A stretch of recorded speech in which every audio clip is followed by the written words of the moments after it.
I would have to do the same thing with the crew. We're looking at me saying, how the hell are we going to do this? You know, and then we would, day by day, we would pick it apart. We'd figure it out.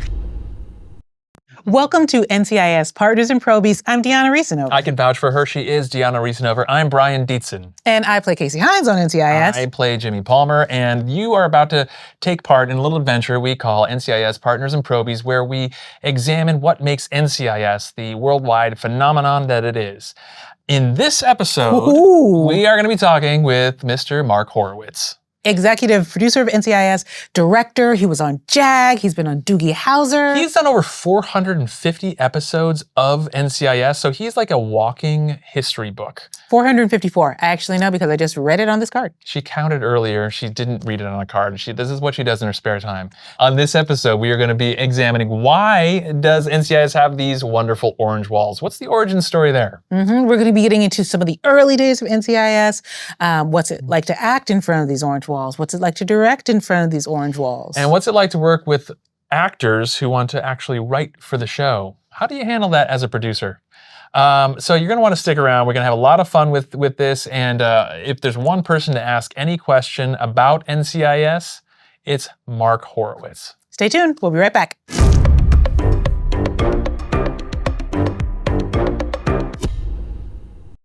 We are here with NCIS executive producer, Mark Horowitz. Mark, thank you for being here. Thank you so very much much for inviting me.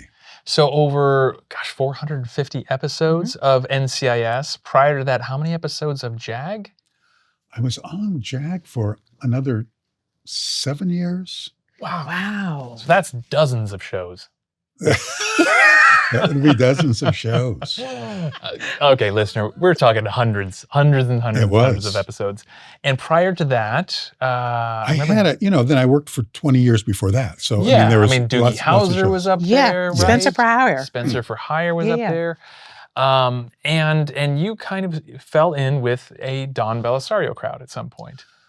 I did, and it happened on JAG. Okay. I actually, just to go back a little bit, I became an assistant editor on the Rockford Files television show. Oh, yeah. Great. And the associate producer was Charles Johnson. Yeah. So that was a long time ago. Yeah.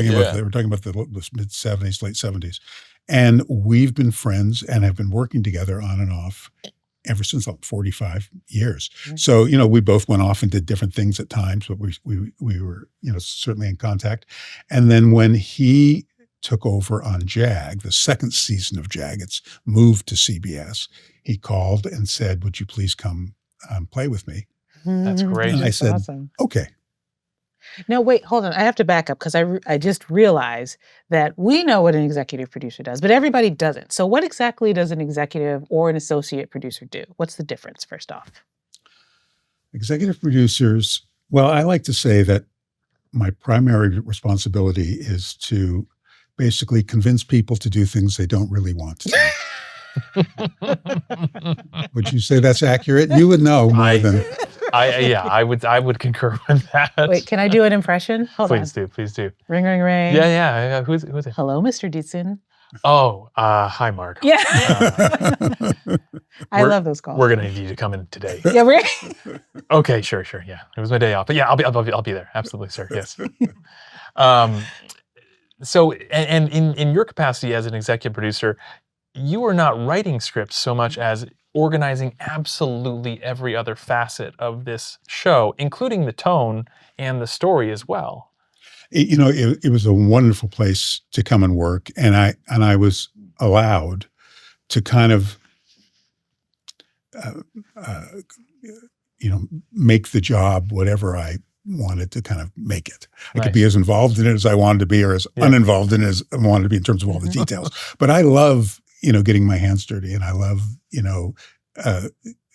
just digging deep into all the little nitty-gritty details, as well as, being involved in the big picture. So yes, it involved being involved in casting, in a lot of work prepping the directors through the 7 days of prep when we would get a script. Where are we going to shoot? What's going to be a location? What sets are we going to build? How much is it going to cost? How much time is it going to take? All of those sort of issues. that have to be worked on. And then this kind of story and script changes that needed to be made, sometimes for purely production reasons, and sometimes because we just felt there was more to it than that. There was more that could be done. And so that evolved over time and had a very, very good run. Had a lot of fun. Oh yeah, and you gave really excellent script notes. It felt like you were really taking great care to make these scenes like as great as they could be, with great locations, great suggestions on changes. I think that was a little bit also of your directing eye, because you've directed some great episodes of NCIS too. Thank you. I think everyone on the show, certainly the cast, the department heads and the crew, I think part of the character of everyone who worked on the show was that they were also fans of the show. Right. Yeah. Right. And so everyone, had that instinct to try and, add a little bit extra. And our general rule on this set is the best idea wins. It doesn't matter where it came. Strict meritocracy. Yeah. It was really, and so constantly you're on the lookout, and people felt very open to jump in with an idea. And it might not work out this time around, but they'd be encouraged to please, don't stop pitching, because somewhere along the line we're going to hit something. And this happened all the time, and it was really fun sometimes to get a script that just seemed overwhelming on the page, and you think, oh my God, how are we going to shoot this thing in the time we have and the resources we have available to us. And then to get to the end of that shooting period, everyone sort of focused together and see it come to life and put it together and feel like, oh wow, we made a really good show. That was the thing that I think, fueled everyone and certainly me. So now we know, what you do as an executive producer, what the job is, what the ins and outs are of that. I want to ask now about the history of this show. When Don Bellisario comes to you and says, hey, we're going to do a little spin-off of JAG, and it's going to be a criminal investigative show in the vein of CSI, which was a huge show at the time. What was kind of the secret sauce that you felt this thing could be actually a hit TV show? And was that an immediate thing when you were shooting those 2 episodes of JAG, which were what's called a backdoor pilot? So, listener, that is or for my mother-in-law who's going to be asking what a backdoor pilot is, you shoot a couple of episodes of an existing show, which means that production kind of eats the cost of shooting a pilot, and then you get a pilot out of it to see if people would enjoy it. And so NCIS is a spin-off of JAG. Did you know right away in working on this thing that there's a potential for it to be a successful long-running show? In the very beginning, nobody ever really knows. Okay. You know what I mean? We had done some JAG episodes that we would have an NCIS character involved. Okay. So it wasn't the first time we understood, what they did, that they were the law enforcement, Right. Right. And I don't think I'm speaking out of turn when the original concept of NCIS was law and order in the Navy. Yeah. Right. Yeah, There was a yeah, whole In fact, if second you part. look at that those Yeah. backdoor pilots from JAG, that's sort of what happened. We actually cast a whole new group of young JAG lawyers. And then we had, of course, the NCIS cast come in, and the front half of the show theoretically was going to be the crime, Right. and the back half of the show was going to be the court case. Yeah. And one of those episodes was written by Don McGill, right? And then one That's was right. written by Don Bellisario, which is why there's 2 Well, and people they really co-created the show technically. Yeah. So I think that was an original concept, or at least that was used to pitch the show. And very quickly, Don decided, nah, we're not going to do that. And that flipped very fast. And I think the surprising thing that I didn't see coming was once we got to the NCIS scripts was how funny they were. Yeah. Yeah. And I said to Don, I said, I don't think anyone was expecting the humor. And he said, I've always had humor in my shows, which is true if you go back and look at the Quantum Leaps or the Magnum, for Magnums. sure. Yeah. And he just has such a touch. He was so in touch with that kind of humanity, the drama that could be both things. And so that was the surprise. And he also was very, very good about watching the actors. So as the shows went on, he would start to find the strengths of each actor and each character now as they were developing them, and we would write to them. We wouldn't try and say, there was no preconceived notions about, oh, who this guy is. They have to behave like this. If this guy has this little quirk, well, we're gonna explore that quirk. You know what I mean? Right. Yeah. So that was a big component of it. And another one of Don's philosophies was don't give it all away in the first season. Like every single thing about every single person, it's very easy to sort of, grab all the low-hanging fruit of the story ideas and sort of just spew them all out. He thought in terms of 5 years, 7 years, 10 years, a series lasting a long time. And here you two are in season 23. 23 seasons. Wow. How can that be? It's don't wild. know. I remember at the wrap of the first season, and I had only done 3 episodes. And I remember Don Bellisario stood up on the stairs up to MTAC, and he said, "We've been picked up for a second season," and he said, "But that's gonna and here's to a season 2 and a 3 and a 4 and a 5. No, this is the end of season 2. That's season 3 and a 4 and a 5 and a 6. And he was kind of calling his shots, and Harmon's eyes just kind of like went, like how can you be so certain, sort of thing. We're all happy to be on a top 20 show at the time, something like that. But yeah, he really saw into the future. He saw what he wanted to. He had successes like that in the past. Yeah. And he was a long-term thinker.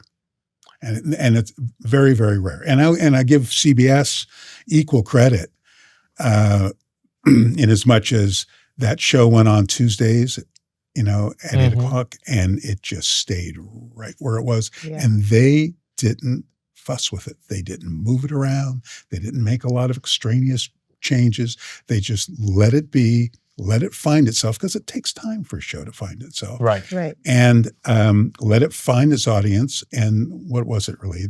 Between season 3 and 4, or the beginning of season 4, is when things really kind of, took off. Fast forwarding a little bit, what do you think it was that kind of helped audiences connect to Mark specifically? Well, the connection happened in the same way it still happens between the energy between all of you. Yeah. I mean, it really is the chemistry between this cast, no matter how it's evolved over time. It hasn't changed. That's been, as far as I'm concerned, that's really been one of the most amazing things. You would think, all right, well, Tony leaves the show. How could it possibly go on? Right. And Wilmer comes on and creates a different character, and life goes on. And this, the same is true with Paulie and you coming on. I mean, everyone just seemed to accept it as long as they believed that there was real chemistry between these friends, this family. Right. If if it still felt like a family, then it still resonated with them. And, I had always said the show is really about the kids trying to please dad. Like that's really the show. Yeah. Nobody really cares about the dead petty officer in Rock Creek Park. They really just want to know, the kids want to know, did I please dad? Did I make him proud? Did I fail? Did I screw up? And then the other kids, you want to cut to those other kids and they're looking like, oh God, he's in so much trouble. Like that's the show. Yes, this show was built upon a lot of writers with a lot of dad issues. Yeah, it was. As long as you want, well, I'll tell you something. When I say that, the kids trying to please dad, especially in the initial years, what was going on in front of the camera was also going on behind the camera. Oh, sure. You had, quite honestly, I don't think I'm speaking out of turn, Don. You know what? You had Daddy. Speak out of turn, Mark. Just go ahead. Don, also was a very big presence, and people wanted to please Don. You know, so that whole dynamic was happening all over the place.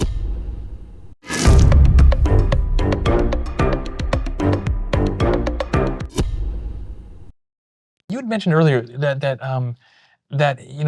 this show was going along well through seasons 2 and 3 and whatnot, and then it kind of hit 4, and it really the show vaulted. It really went up in the ratings. It really went up just in pop culture in general. Like it became much more of a phenomenon. And after that is when it became the number one show in the United States shortly thereafter. What was it about season 4? Did it have to do with character development? Did it have to do with the syndication stuff that was going on? Tell us a story about that. That's really it. And this had happened on JAG as well. Okay. We got into the first 100 episodes or whatever the number is that they needed to sell to syndication. Yeah, like 80 something. So in television, for everyone listening, when a show back in the day, this doesn't happen so much anymore, when you hit a certain number, say 80 episodes, 100 episodes, a cable company or an entertainment conglomerate can buy all the rights to those episodes and play them on repeat on your favorite channel, say USA or TNT, something like that back then. But anyhow, go on. This had happened on JAG between seasons 3 and 4. It started playing on, I want to say USA Network. And they started running them, all day long. Yeah. And at first blush, I would think, doesn't this just dilute the audience? I mean, aren't they just going to get sick of everything?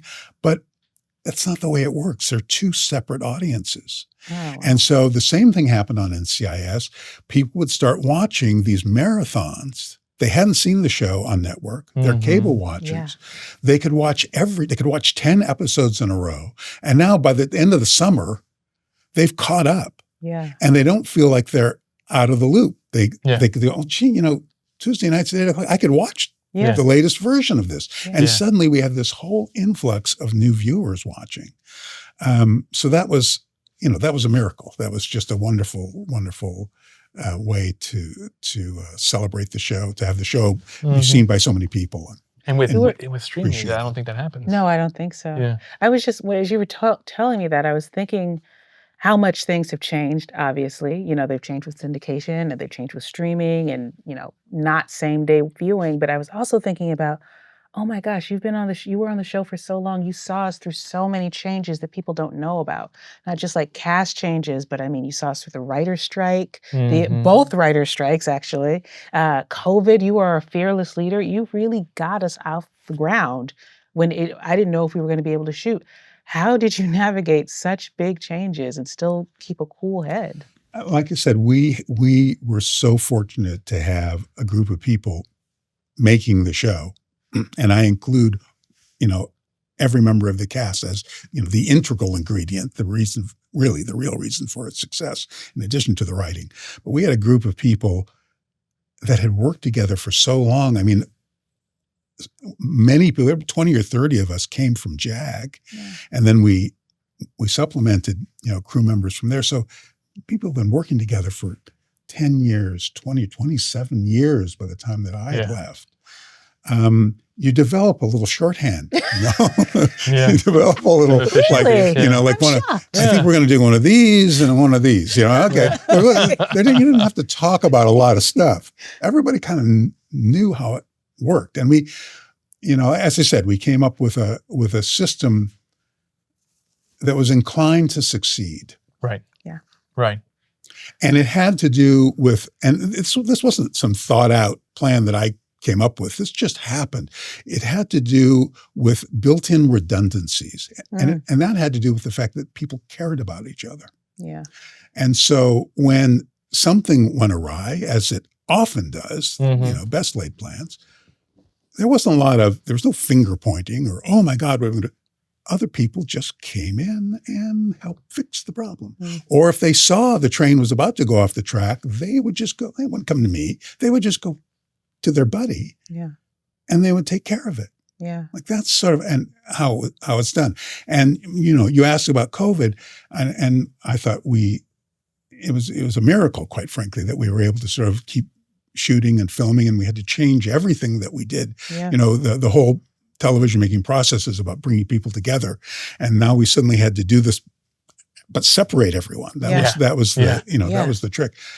But it worked because you had a group of people who really cared about one another. And that's really the success of that. Yeah, I think people don't know. So normally when you're filming, everybody's kind of all in the same room. You're coming. There's a lot of group meetings, a lot of kind of talking together. And this really was, we were testing multiple times a week, which is good. Mhm. Lots of masks, lots of like, okay, last looks, and you're taking off your mask, and all your makeup's been wiped off. But I think that you did. I just want to compliment you, and there's no question behind this, and just say like, anytime I got nervous, I looked to you. I really did. And you were such a great leader, and you really got us through that. Oh, that's very kind. That's very kind. Now, I want to ask you guys a question Please because, do. Hold on. of Let's get all this ready. the cast members on NCIS, you are the two that not only have these wonderful characters and are terrific actors, but you're also writers.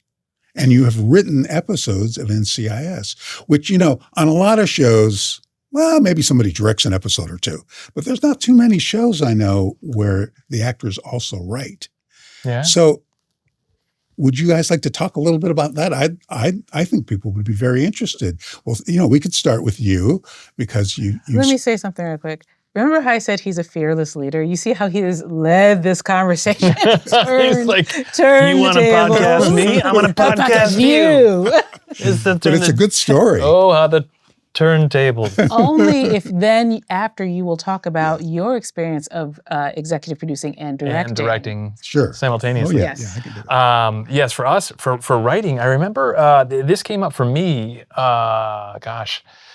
when David McCallum was starting to work a little bit less and less, and I was getting some scripts, and I remember saying to Steve Binder at one point, who was running our show alongside Frank Ardea, and I said to him, it feels like a lot of my dialogue it feels like an elderly Scottish man is saying it, and and it feels like maybe like we could jimmy up this thing, and Steve on his way out the door goes, hey, look, if you think you can do better, just do it. All right, you're a writer, you've written a feature, just do it. And he left, and I'm like, okay, cool. And I went home and I wrote 10, 12 pages, and just of scenes. And I called him the next day and said, hey, remember how you said I should just write it? And he goes, oh yeah, I meant to call you.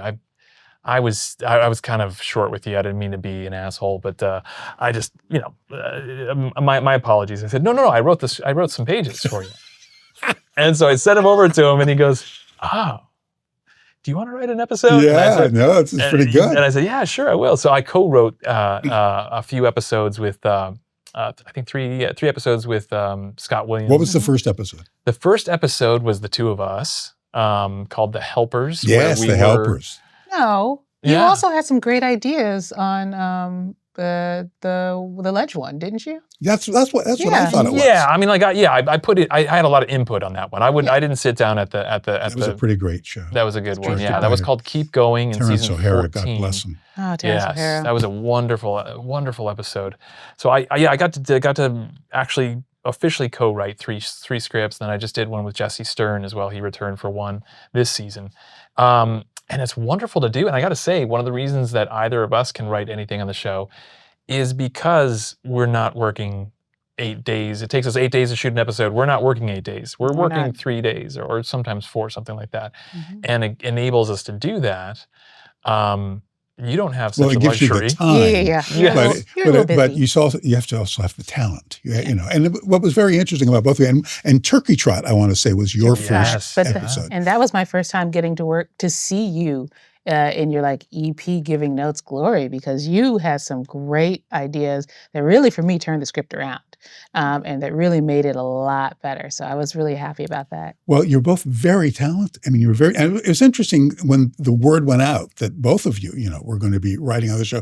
In some circumstances, that might make people's heads explode. But in this particular circumstance, people were like, oh yeah, can they write? Oh yeah, they're available. Great, get them to work. Like there was a need, and people, were very excited about it, and you did great shows. Well, Yes. it's interesting that you bring this up, because I feel as though that sort of culture that you breed on a TV show, where an actor can come forth and say, "Can I do this thing?" or "I'd like to explore this." Rocky Carroll wants to start directing, and now he's done over 25 shows on NCIS.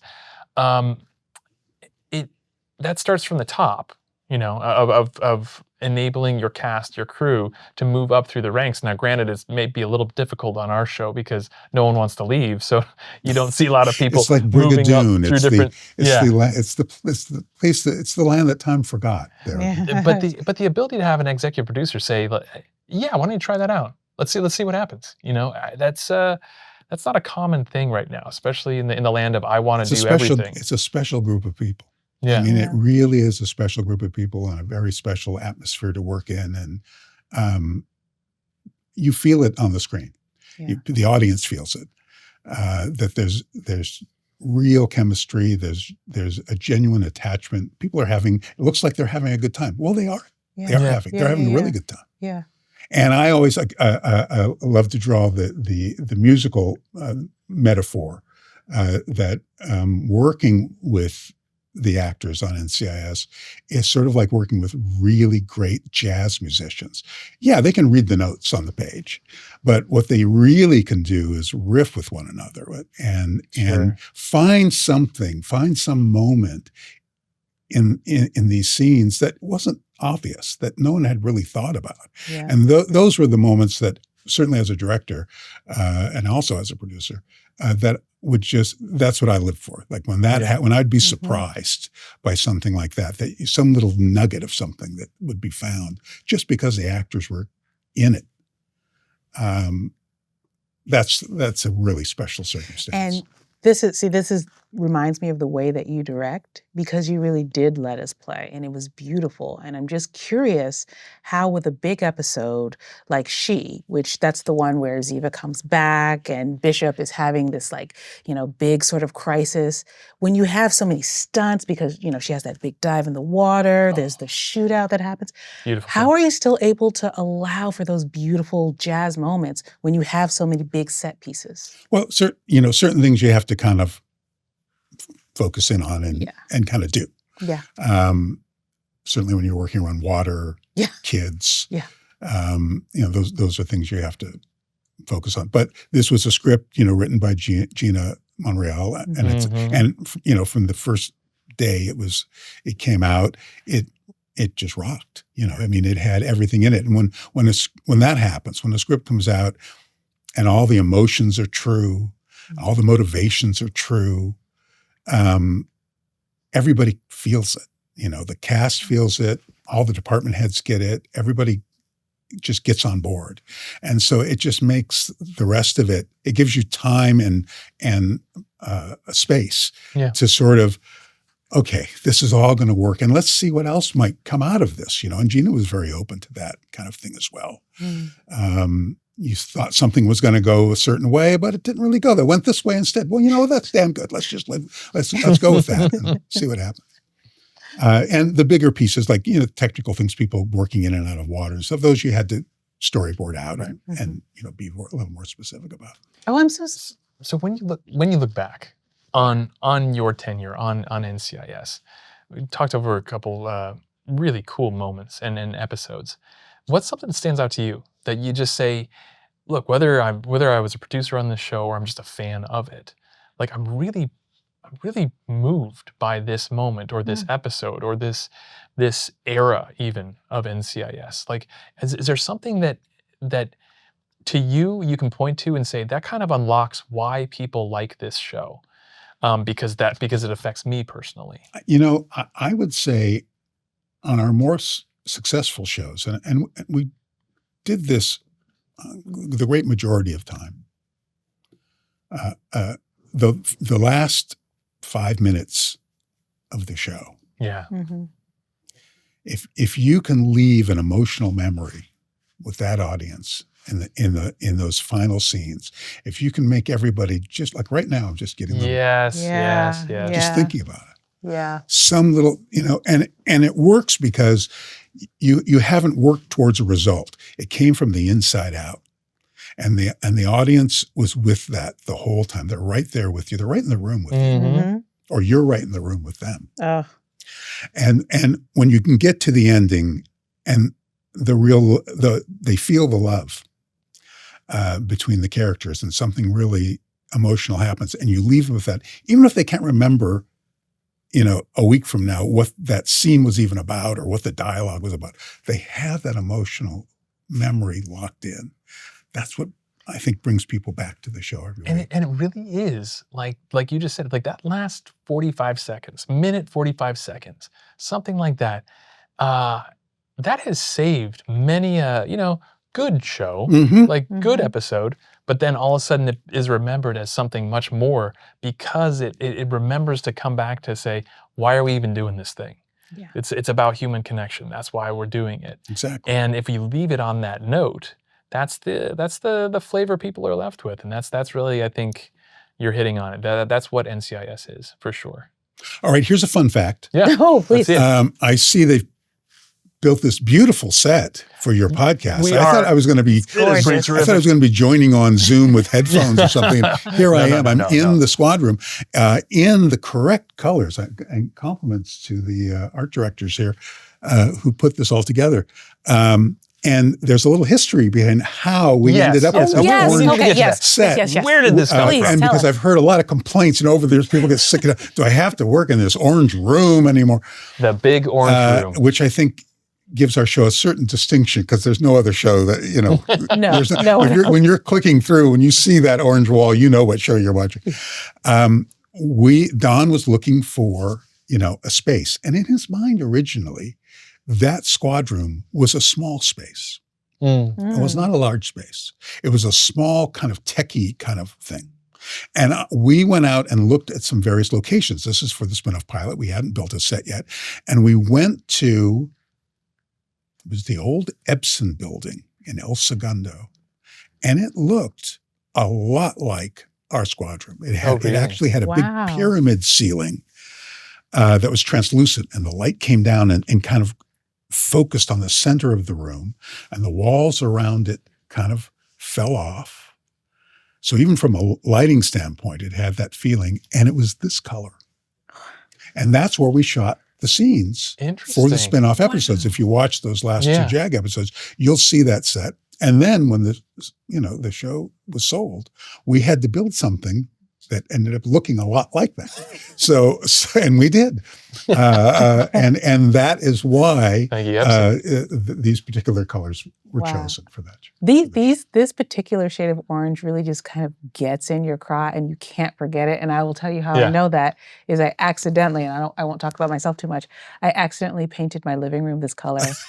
And my wife hasn't realized it yet, but like as soon as I went back to work after hiatus, I was like, I'm in so much trouble. That's very funny.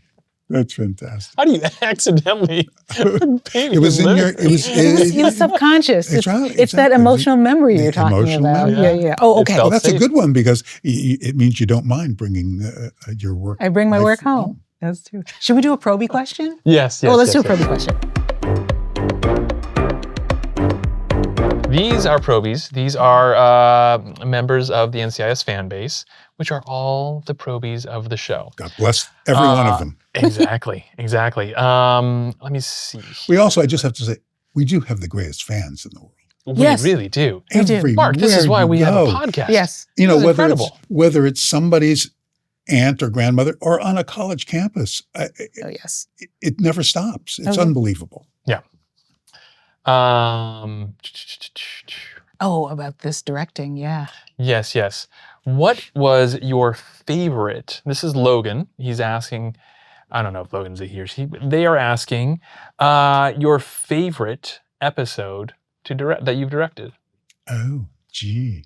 Also, if you want to get saucy with it, what's your least favorite episode you've directed? Let's get or produced? I really enjoyed all the episodes that I directed. I was very fortunate and had terrific scripts. Yes, and, you did. And always fun to bring on guest cast members and introduce them into the group. That dynamic is always exciting. Yeah. She was a pretty good show. She was a great show. And I did another one, I think that David North wrote called, and maybe David and Steve, called On Fire, which was also another a Bishop-centric that was another show. Bishop show. Yeah. And, yeah, those were, I would say both of those were, I had a lot of fun. I'm going to, And she was incredible because it was about a character that we never saw in a way. Mhm.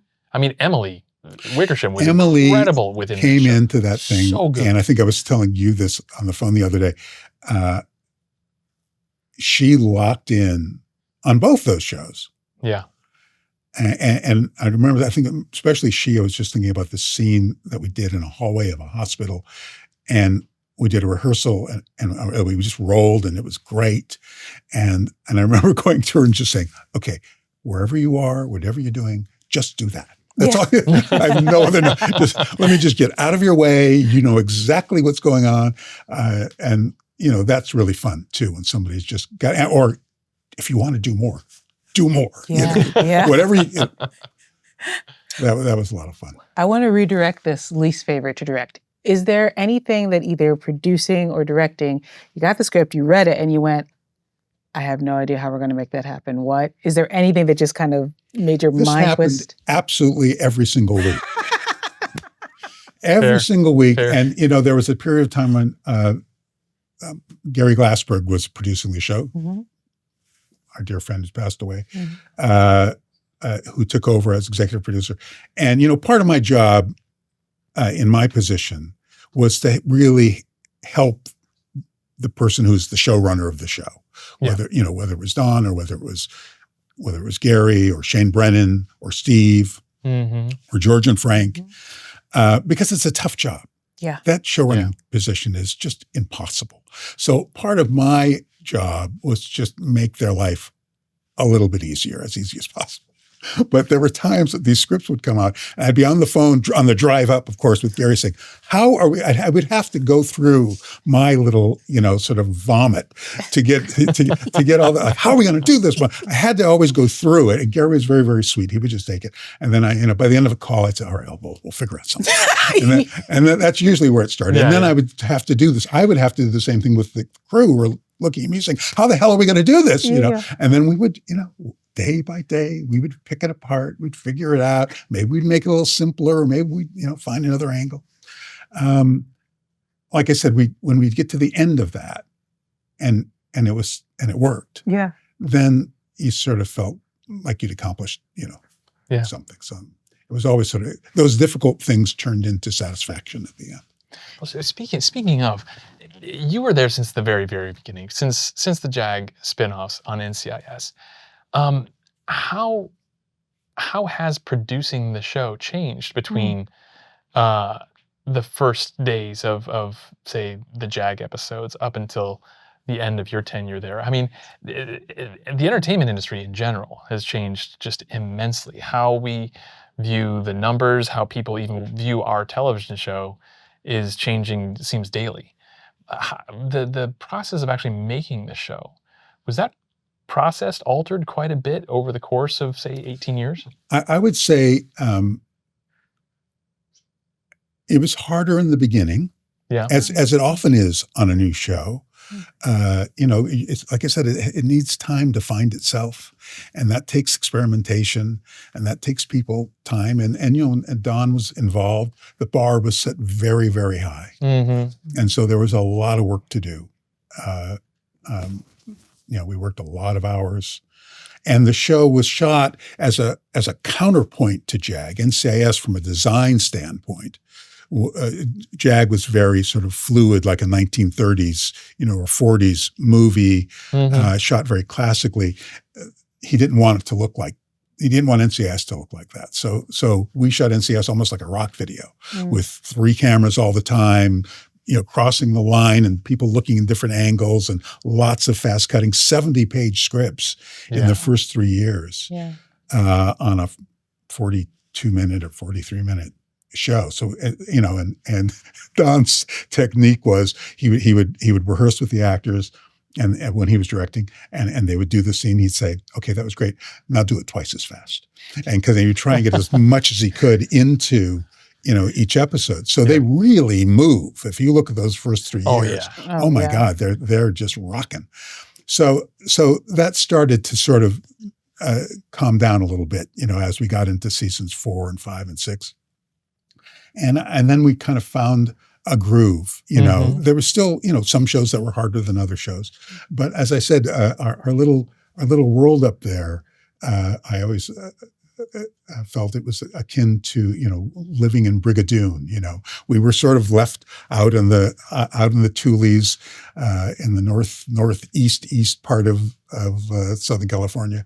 And not a whole lot of people came up to visit us. We didn't, No. Not a lot of network people. Once every 100 episodes, somebody would Yeah. come up and say hello. TMZ they rarely visit our set. And we were kind of left on our own, which it's really all you can ask for. There are people, and this was done mainly because they trusted us. Yeah.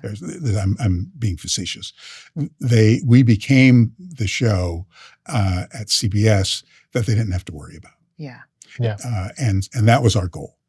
They had other pilots and other shows that were, the problem child of the week. And then they didn't have to, we were going to do the show. We would make it as good as we possibly could. We would do it on time. We'd do it within our budget. Everybody was having a good time. And we tried to fix any little problems that we're having internally so that our good friends down at the executive offices didn't have to worry about us. This brings me to the question that I was like, oh, I need to ask it, but it also makes me sad. I want to ask you about your decision when you decided to retire, which of course made me cry. I think I did a pretty good job on that phone call going, oh, okay. But I was trying to hide it, my worst acting. But I want to ask you about your decision to step away from NCIS. Well, it was, we were in season 20, which Yeah. had a nice round number. It was a nice ending kind of, you don't want to say I did 21 years. No, I did 20 years on NCIS. I had a nice sort of feeling about it. And as we talked about, I'd worked for 30 years before that on various other shows and in capacity. So I'd been working for a long time. And it just seemed like this would be a good time to kind of go to that next phase. And there were other things that I wanted to be able to do more of and spend more time with my family. And I have, little hobbies and things that, that I like to do. I like to take pictures and I'm a musician. I like to play, music. And so I wanted to have a chunk of time to do that because as lovely and wonderful as the show was to do, it becomes the primary focus of one's life. Whether you're doing it, even when you get home, there's work to do on the phone. You're reading scripts. Wherever you are, you're always thinking about it. And I just thought it'd be nice to have a chunk of time in life where I didn't have to sort of do that. You saying that you like to take pictures, I think is a little bit of an understatement. You take absolutely gorgeous pictures. Thank you. When are you going to publish them? Yeah. Well, you it's gotta one have of a these book. things that I've thought about, and I kind of want to make it a real project and not just a little hobby project. So I'm working on it. Most of a lot of stuff that I shot on NCIS for a long time was shot on film. So I'm going back now to the original negatives and just kind of cataloging all of that and archiving it so I know where everything is. And then I think that's something that I might get into in the next year or so. Put something together, a little coffee table book. For people. I think you would have some buyers. I do. I mean, the amount of if I've posted a few of your images to social media and whatnot, just especially after David McCallum passed, you had so many amazing pictures of him, of he and I that I shared with his family, and it's emotional. It's really emotional looking at your stuff, especially the black and whites that you took. It was absolutely incredible. So if ever you decide to do so, I'm pre-ordering right now. I'll be sending your release forms. That's what it's going to take. I have to get everyone to sign off. You take Apple Pay, right? You take Apple Pay. Yes. Well, thank you very much, man. Thank you so much for coming here today. This is a pleasure. This has been absolutely I'm so proud incredible. of both of you. Look at you. You got your own podcast. What a great walk down memory lane. I tell you what, we got plenty of people to come in through here and whatnot, but very few people have such an understanding and are such a historian and love this show like you do. And thank you so much for taking time to do it. Thank you so much. Pleasure to be here. Thank you so much for inviting me. No, we love you, Mark.